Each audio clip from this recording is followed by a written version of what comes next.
कलमदार जी। बिस्मिल्लाहिर्रहमानिर्रहीम। Dairy science का lecture number 2 है आज हमारा। इसमें हमने मिल्क प्रोसेसिंग देखनी है। लेक्चर नंबर 1 में मिल्क के बारे में देखा था, उसकी खसूसियात देखी थी, कंपोजिशन, उसकी फिजिकल प्रॉपर्टीज और केमिकल प्रॉपर्टीज। और केमिकल प्रॉपर्टीज ने हमें बोर भी काफ़ी कर दिया था, क्योंकि वो बड़ी हद दर्जे की जो है ना केमिस्ट्री थी, एफएससी लेवल की, वो अब हम भूल चुके हैं। तो आज हम देखते हैं मिल्क प्रोसेसिंग को, कि मिल्क को प्रोसेस कैसे किया जाता है। तो मिल्क प्रोसेसिंग क्या चीज़ है? देखिएगा, milk processing is the procedure that includes various step to start dairy farm, like milk collection from cattle. ये दूध इकट्ठा किया हमने कैटल से, पास्चराइज किया उसको, होमोजेनाइज किया, पैकिंग किया और ट्रांसपोर्ट कर दिया।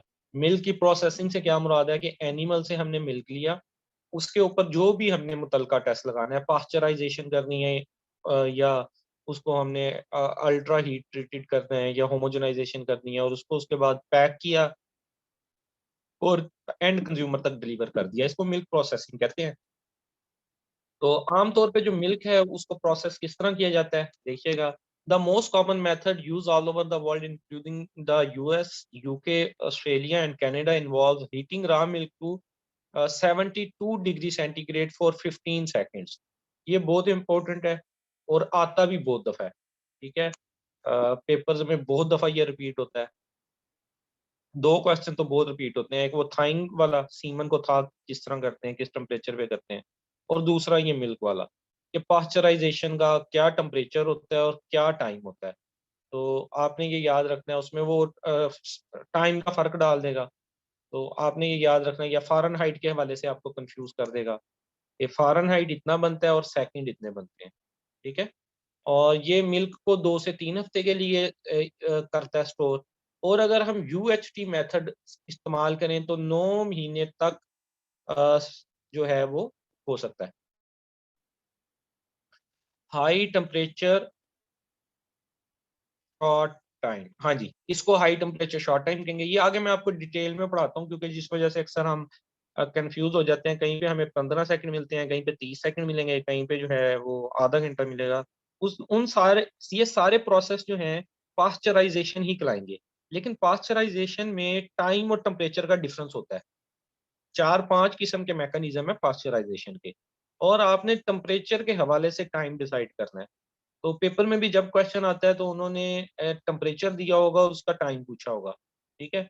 या बस दिया होगा कि नीचे वाले ऑप्शन में कौन-सा है, टेम्परेचर, टाइम दोनों दिया होगा, 3 मिसमैच होंगे और 1 मैचिंग होगा। उसको आपने सेलेक्ट करना होता है बेसिकली।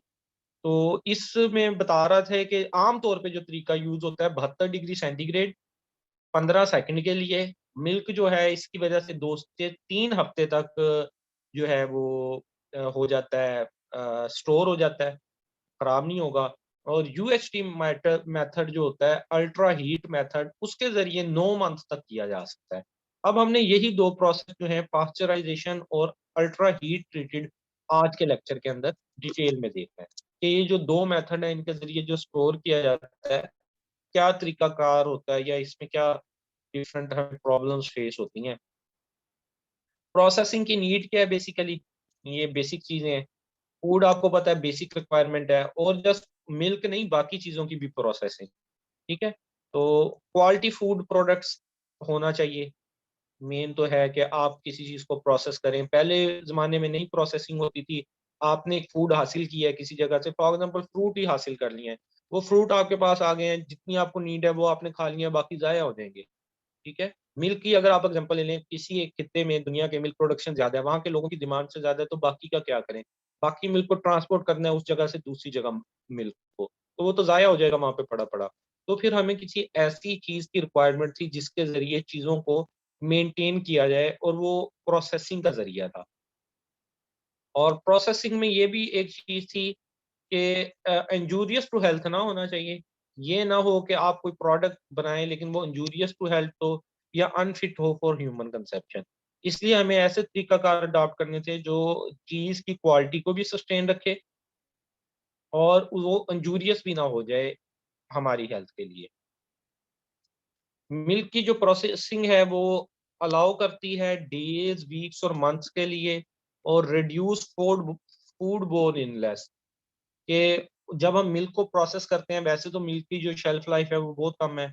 कितनी है मिल्क की शेल्फ लाइफ भला? तो वो जो है वो तो खराब हो जाएगा, लेकिन उसको हमने सेव रखना है। तो अब किस तरीके से हमने उसको सेव रखना है कि ज्यादा से ज्यादा इवन के दिनों और महीनों तक जो है वो उसकी जो है चली जाए, जो उसको करना है। तो उसके लिए हमें फिर जरूरत पड़ी कि इसको हम सेव करें, प्रोसेसिंग की जरूरत हमें इसलिए पेश आई।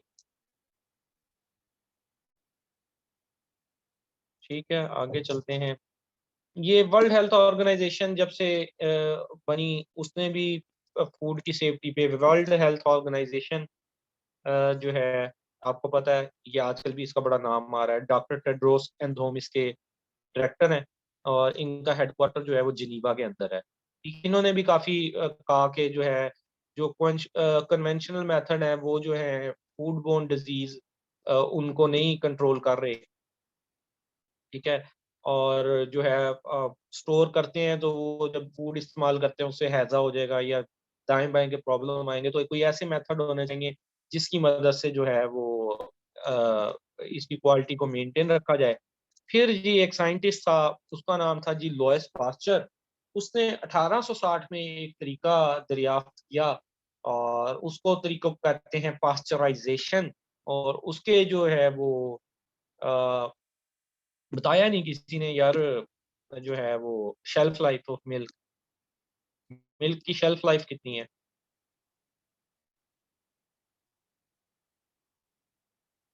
अच्छा जी, तो जो था लॉयस पास्चर, वो एक साइंटिस्ट था, उसने एक तरीकाकार बनाया जिसको 4 डेज शेल्फ लाइफ। वैसे एक आप फ्रेश मिल्क जो है वो लेते हैं, नहीं यार 4 to 7 डेज जो है वो शेल्फ लाइफ मिल्क कैसे बन गई? घंटों में बताएं आप मुझे।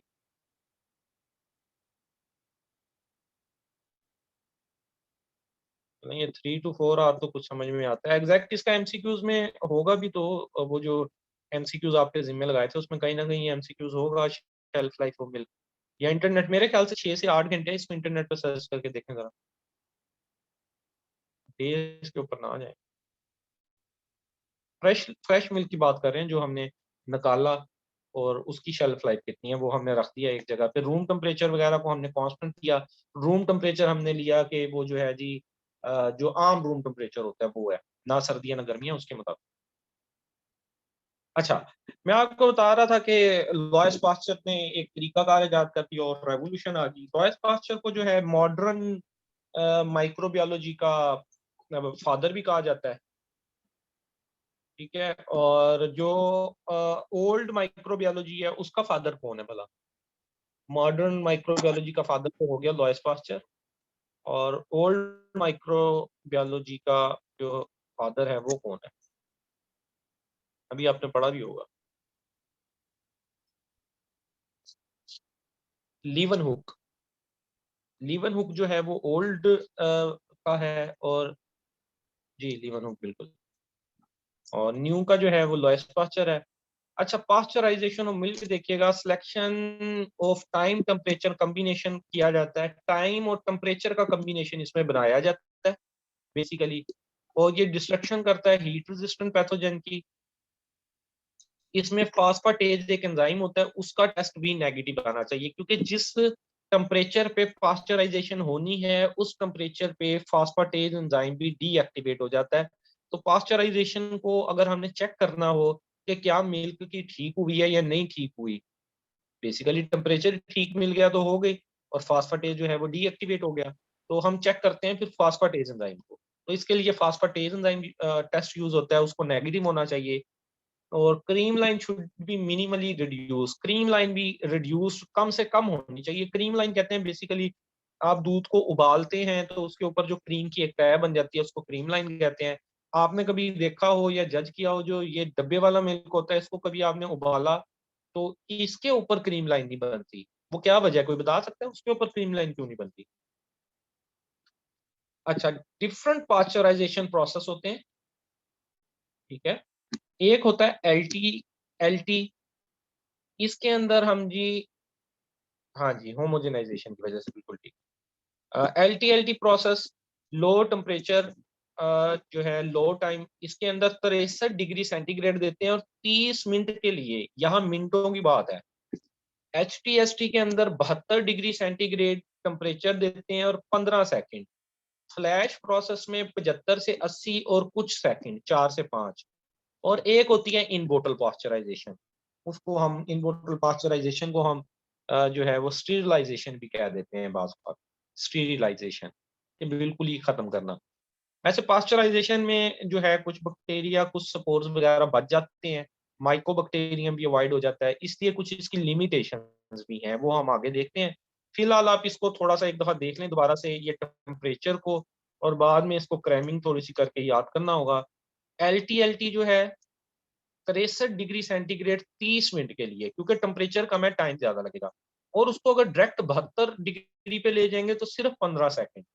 75 से 80 पे ले जाएँगे तो ये कुछ सेकंड्स, मेरा ख्याल है 3 से 4 सेकंड लगते हैं। और इन बोतल पास्चराइज़ेशन भी होती है। तो ये डिफरेंट तरीकाकार है पास्चराइज़ेशन करने के। बेसिकली जो पास्चर था, लॉयस पास्चर, उसने वाइन के लिए ये तरीकाकार इजाद किया था, ठीक है? शराब वगैरह के लिए। बाद में फिर इसको मिल्क पे अप्लाई किया गया 80s की दहाई में जर्मन मुल्कों में और फ्रेंच मुल्कों में। अच्छा, प्रोज ऑफ पास्चराइजेशन और कॉन्स ऑफ पास्चराइजेशन देख लें। पहले प्रोज देख लें, पॉजिटिव इसके क्या-क्या हैं। Destruction of spoilage, destruction of pathogens and spoilage causing bacteria ये करता है, ये वाले पॉइंट्स देखिएगा। दूसरा, इंक्रीजेस कीपिंग क्वालिटी, इंक्रीज हो जाता है टाइम जो उसको उसकी क्वालिटी मेंटेन रखने का। इनएक्टिवेशन कर देता है फॉस्फेटेज और लाइपेज एंजाइम की। और मास्किंग ऑफ फ्लेवर्स को भी मास्क कर लेता है। ये नहीं होता कि जो है वो जो है फ्लेवर चेंज हो जाए, ठीक है? यूएचटी के अंदर हो सकता है, अल्ट्रा हीट ट्रीटेड के अंदर थोड़ा सा फ्लेवर चेंज हो जाए, लेकिन इसके अंदर ये 4 बेनिफिट हमें हासिल होते हैं।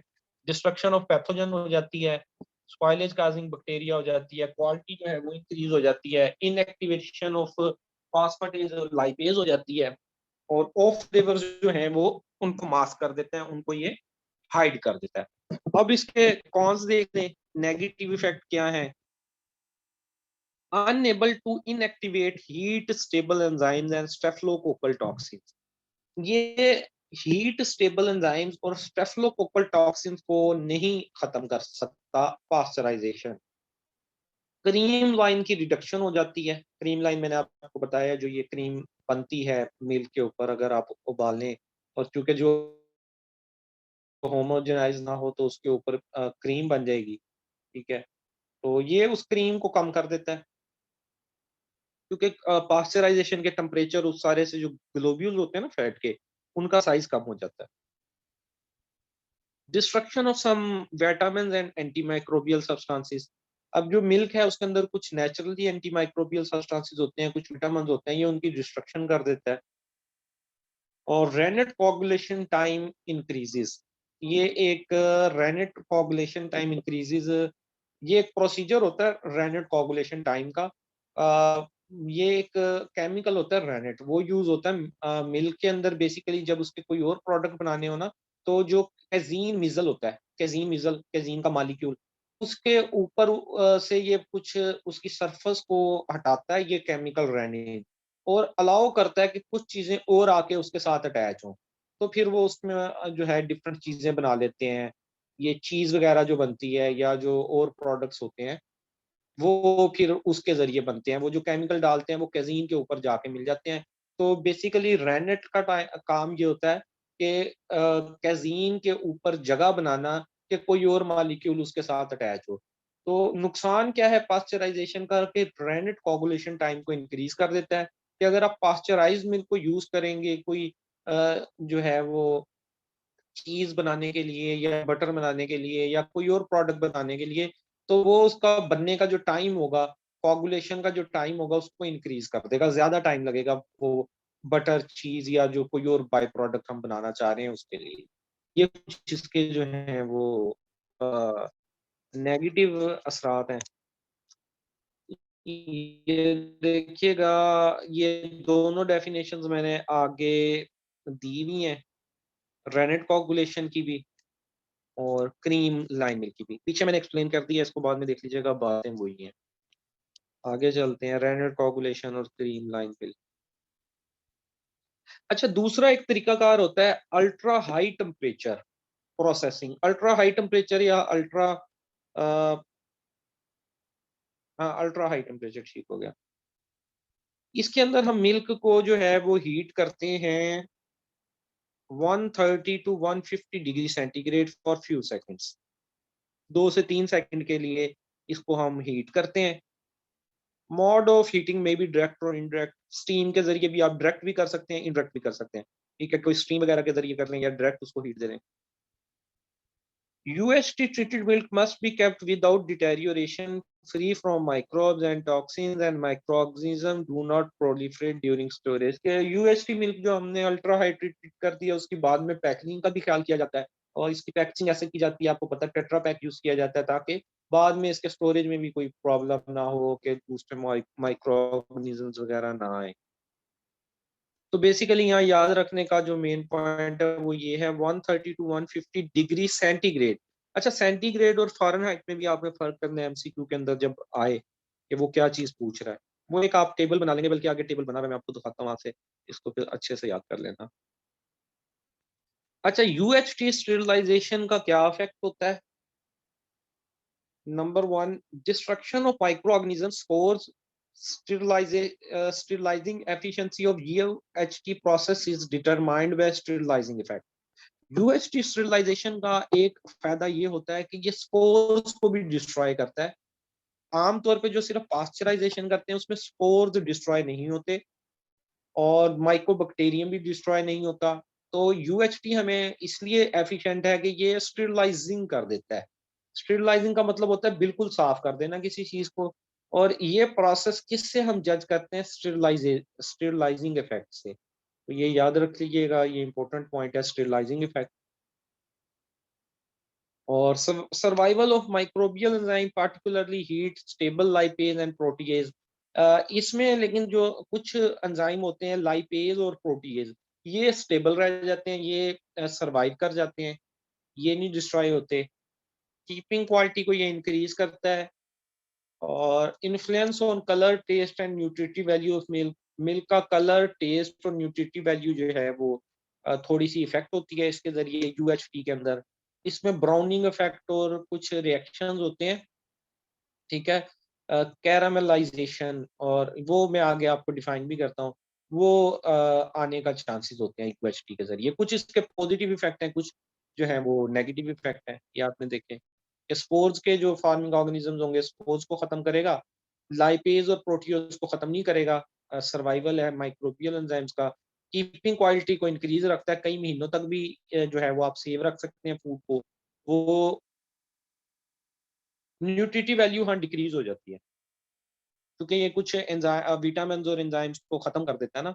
तो फिर फोर्टिफिकेशन ऑफ मिल्क की जाती है, उसके अंदर कुछ चीजें फिर खुद ऐड की जाती हैं। ठीक है, कलर और टेस्ट वो भी इफेक्ट करता है, न्यूट्रिटिव वैल्यू को भी इफेक्ट करता है।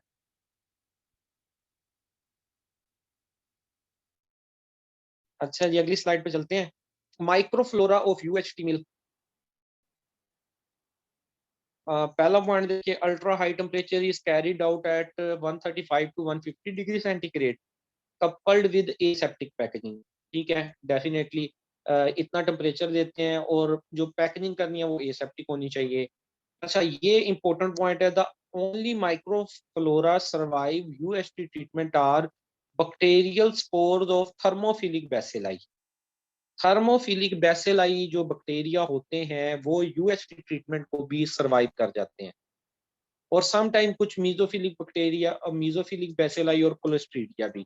लेकिन बेसिकली जो है वो थर्मोफिलिक बेसिलाई जो होते हैं वो अल्ट्रा हाई ट्रीटेड को भी सरवाइव कर जाते हैं। ये जो बैक्टीरिया होते हैं ना, इनकी टाइप्स होती हैं। बेसिकली 3 टाइप्स होती हैं, बाज का 3 में कुछ लोग इसको डिवाइड करते हैं, depending upon the temperature. Temperature endurance करने की कैपेसिटी की वजह से बैक्टीरिया की कुछ टाइप्स होती हैं, वो भी हम आगे देखते हैं, थर्मोफिलिक, मीजोफिलिक और जो है वो साइक्रोफिलिक। हाँ जी, मीजोफिलिक, साइक्रोफिलिक, थर्मोफिलिक, 3 टाइप की। वो हम आगे डिटेल में जो है ना एग्जैक्ट वो देखते हैं जी, ठीक है। अच्छा, एक और लफ्ज होता है जिसको हम कहते हैं स्टरलाइजेशन ऑफ मिल्क, ठीक है। एक हमने लफ्ज देखा जिसको कहते हैं पास्चराइजेशन, दूसरा हमने वर्ड देखा जिसको कहते हैं यूएचटी ट्रीटमेंट। अब तीसरा देखिएगा स्टरलाइजेशन ऑफ मिल्क, ये क्या होती है?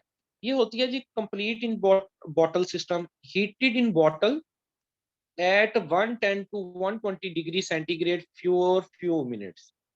मतलब कि बॉटल में पैक करने के बाद उसको ट्रीट किया जाता है 110 टू 120 डिग्री सेंटीग्रेड और कुछ मिनट के लिए। तो ये प्रोसेस कहलाता है स्टरलाइजेशन। स्टरलाइजेशन के प्रोसेस के बाद कोई भी बैक्टीरिया, कोई भी स्पोर नहीं बचता मिल्क के अंदर। पास्चराइजेशन में हमने देखा था कुछ एंजाइम बच जाते हैं, कुछ जो हैं वो बैक्टीरिया बच जाते हैं, स्पोर्स बच जाते हैं।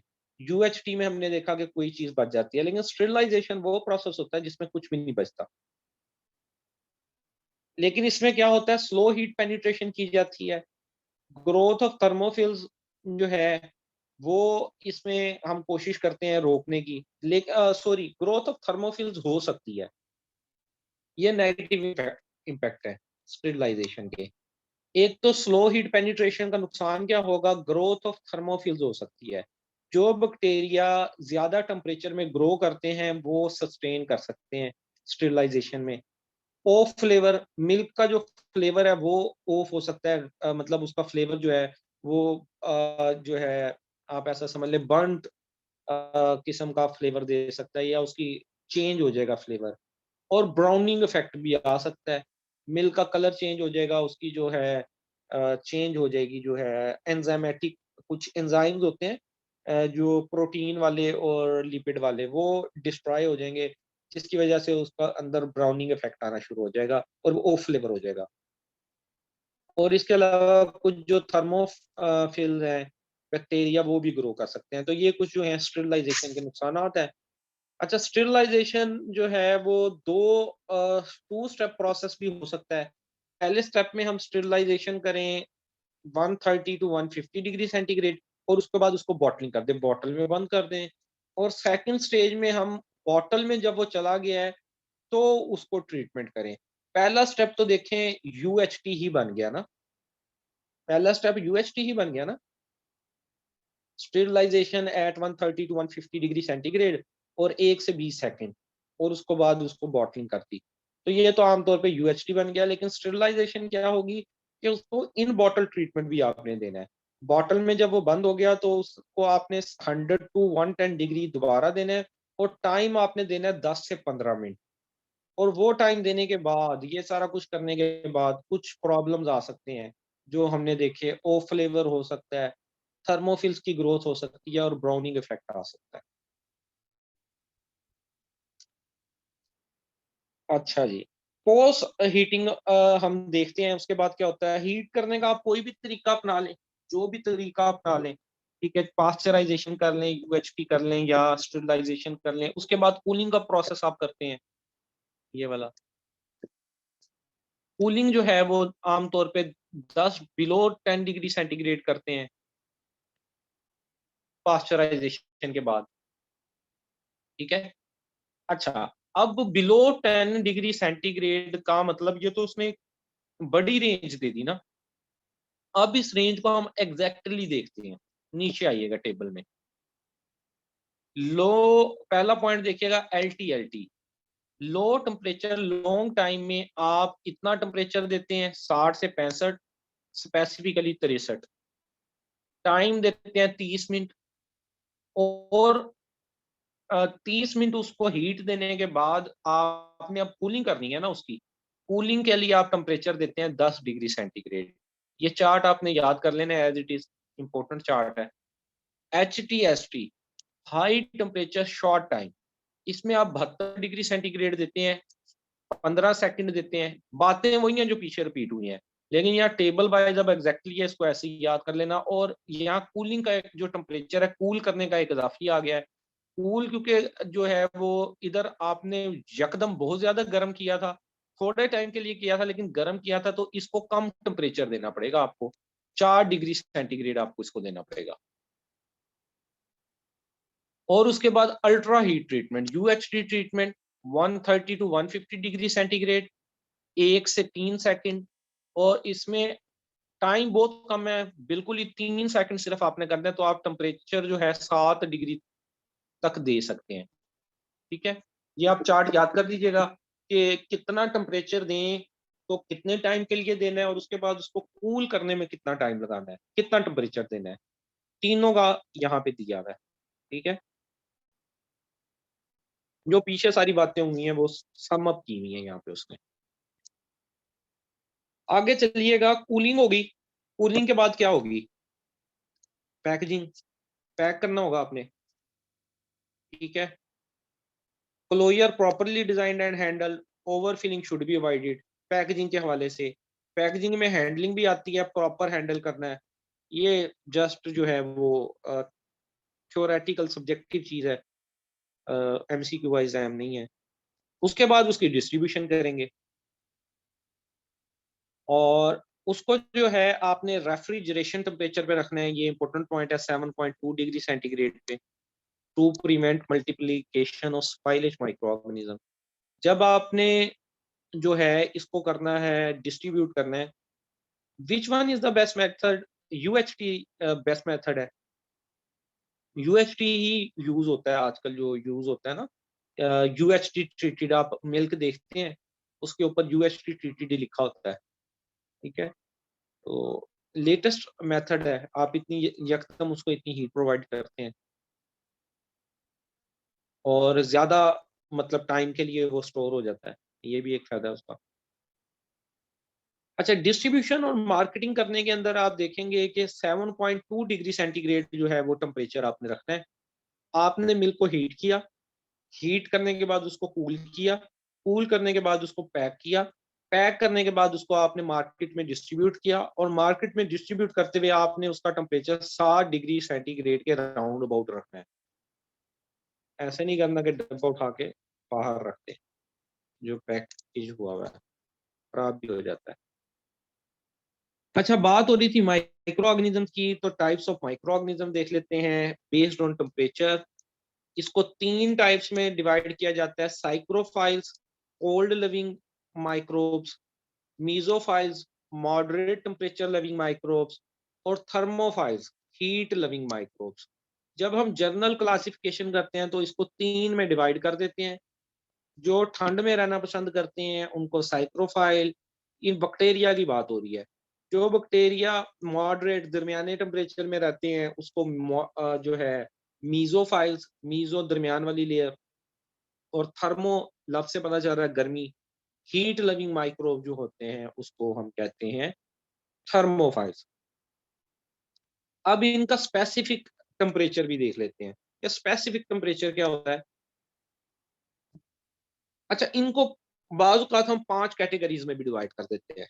जो साइंटिस्ट थोड़े से हिले हुए होते हैं, वो इसको फिर 5 में डिवाइड कर देते हैं बच्चों को मुश्किल में डालने के लिए। ठीक है? नारायण कगान साहब एरिया वाले जो हैं वो ठंड में रहते हैं। मीज़ो हमारे पास रहते हैं।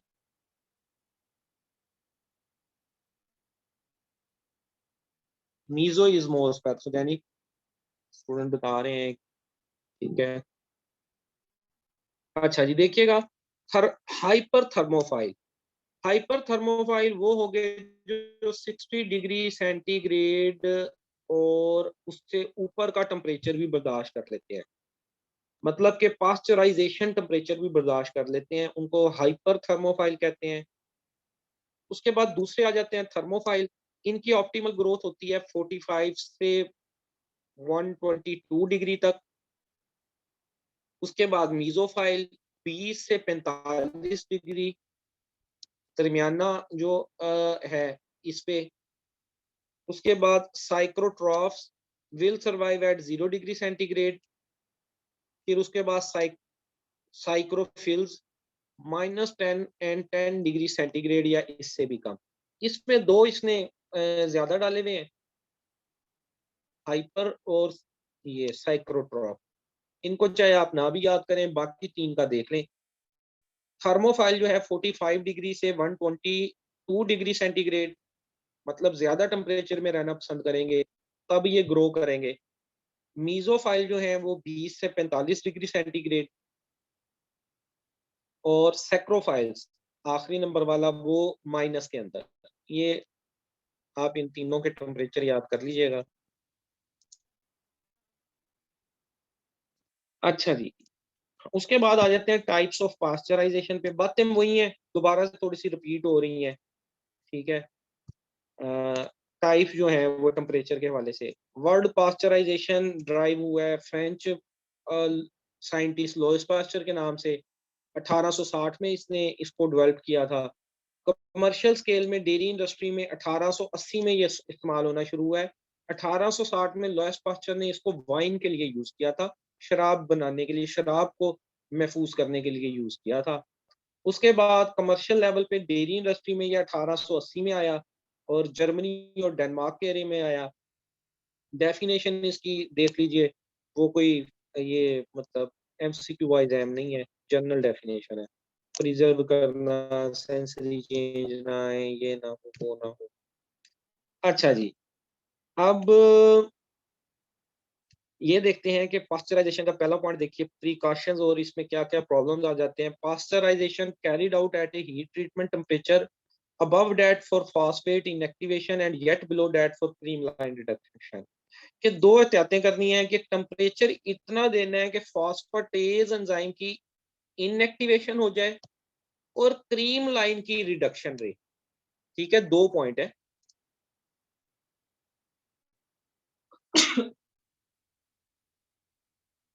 एक मिनट होल्ड कीजिए जी। पास्चराइजेशन में दो चीजें देखनी है, एक तो फॉस्फेटेज एंजाइम की इनएक्टिवेशन हो जाए, और क्रीम लाइन की रिडक्शन, क्रीम लाइन ज्यादा कम ना हो। ये ना हो कि बिल्कुल ही फैट को तबाह बर्बाद कर दें। ठीक है, ये दो चीजें आपने इसके अंदर नोट करनी है। उसके बाद pasteurization ensures complete destruction of pathogens, a negative alkaline phosphatase test and least damage to the cream line। ये ऊपर वाली बात ही लिखी हुई है कि ये चीजें होनी चाहिए। लेकिन पास्चराइजेशन जो है रिनेंटिंग टाइम को इंक्रीज कर देती है, पहले भी डिस्कस हुआ। बैक्टीरियल टॉक्सिन्स को डिस्ट्रॉय नहीं कर पाती। और जहाँ पे पाकिस्तान में जहाँ पास्चराइजेशन, वहाँ जरूरत नहीं है पास्चराइजेशन की, जहाँ पे हम खुद बॉयल करते हैं। हम तो मिल्क को बॉयल करते हैं ना, 100 डिग्री सेंटीग्रेड से भी अबव पे बॉयल कर लेते हैं, तो वहाँ पे फिर पास्चराइजेशन की जरूरत नहीं पड़ती। वहाँ पे जहाँ पे डब्बा पैकिंग करनी हो वहाँ पे फिर जरूरत होती है पास्चराइजेशन करने की।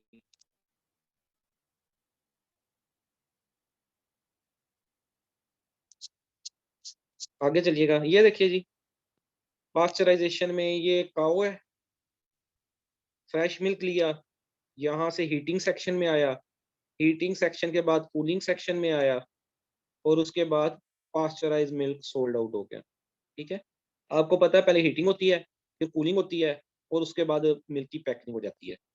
ये वो ग्राफ बना हुआ है। आगे चलिएगा, ये भी पुराना ही पॉइंट है कि कितना उसको टेम्परेचर दिया जाता है और कितनी उसको जो है वो ठंड दी जाती है। हाँ, ये देखिएगा जरा, ये इंपॉर्टेंट है। ये सारे मेथड्स ऑफ पास्चराइजेशन ही कहलाते हैं। 63 डिग्री 30 मिनट के लिए देना, ये लेफ्ट हैंड से शुरू होइएगा अपने बाएं हाथ से। 63 डिग्री देंगे तो 30 मिनट, 72 डिग्री देंगे तो 15 सेकंड, 89 डिग्री देंगे तो 1 सेकंड, 90 डिग्री देंगे तो 0.5 सेकंड, 94 डिग्री देंगे तो 0.1 सेकंड, 96 डिग्री देंगे तो 0.05 सेकंड, 100 डिग्री देंगे तो 0.01 सेकंड, और 138 डिग्री देंगे तो 2 सेकंड। ये टाइम मतलब आपने देख लेने, ये आठों के ये 8 किस्म के प्रोसेस हैं पास्चराइजेशन के। ठीक है, और फिर वो हम बच्चे यही कहते हैं कि पास्चराइजेशन हम तो 15 सेकंड ही लगा के आए थे, गलत कैसे हो गया? वो इसलिए गलत हो गया कि टेम्परेचर हर के साथ जो टाइम है वो डिफरेंट है। ठीक है, मोस्टली वो इन दो का ही पूछता है, 63 और 72 का, बाकी की तरफ नहीं जाता। लेकिन एहतियातन आपने बाकियों को भी एक दफा देखना है। या यूएचटी का वो देख लेता होता है 2 से 3 सेकंड, पहले 2 या आखिरी, लेकिन दरमियान वाले भी देख लें कि ये भी पॉसिबिलिटीज़ होती हैं, ठीक है? ये आईडीएफए इंटरनेशनल डेयरी फूड एसोसिएशन की तरफ से रेफरेंस है, अपनी तरफ से नहीं बात बनाई हुई कि ये पास्चराइज़ेशन के मेथड हो सकते हैं इतना इतना टेम्परेचर, लेकिन 63 डिग्री पे 30 मिनट